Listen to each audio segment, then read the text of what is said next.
ဟုတ်တယ်တူတော်ကြီးလည်းရိုးနေပြီခင်ဗျာ တော်ကြီးမလို့ဒီကတော်ကြီးမလို့ဒီကချစ်တတ်ဖို့ကောင်မလေးကတော်ကြီးကျွမ်းလူကျွမ်းလားဘောက်ကလူကျွမ်းတော်ကြီးကျွမ်း ဟမ်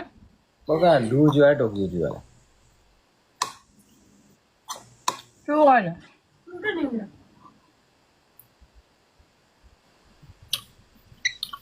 ဘယ်လိုလဲကပ်ပဲစားနေရပါနော်စားတော့မှကပ်ပဲစားတာ စားရတယ်တော့ငူချလိုက်တော့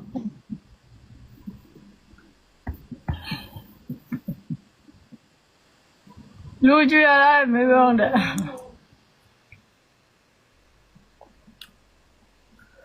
ဥပမာအခုပြောမယ်ဒီလားပေါ့စားကွာကောင်လေးတောက်ကိုယူမယ်ဆိုလို့ရှိရင် မဝဲဘူးနော်မဝဲဘူးတော့ဝါမဝဲဘူးမန်ပြောတာ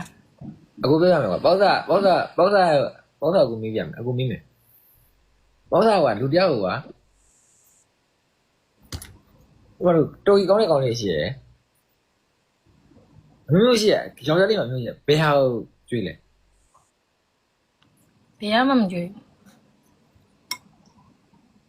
အခုကျွေးရပါတော့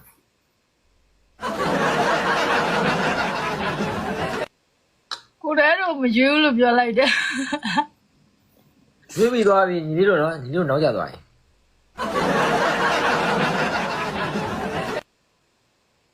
သိကြလား ကိုရဲတို့ကျွေးပြီးသွားပြီကွာငါညီလေးအသေးကိုနေကြတယ်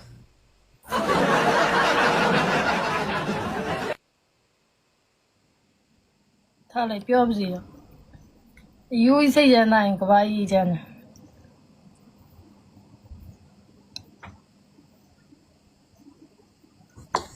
ကိုဆိုတဲ့ကောင်လှုပ်ကြီးနေတယ်ငါ့ကို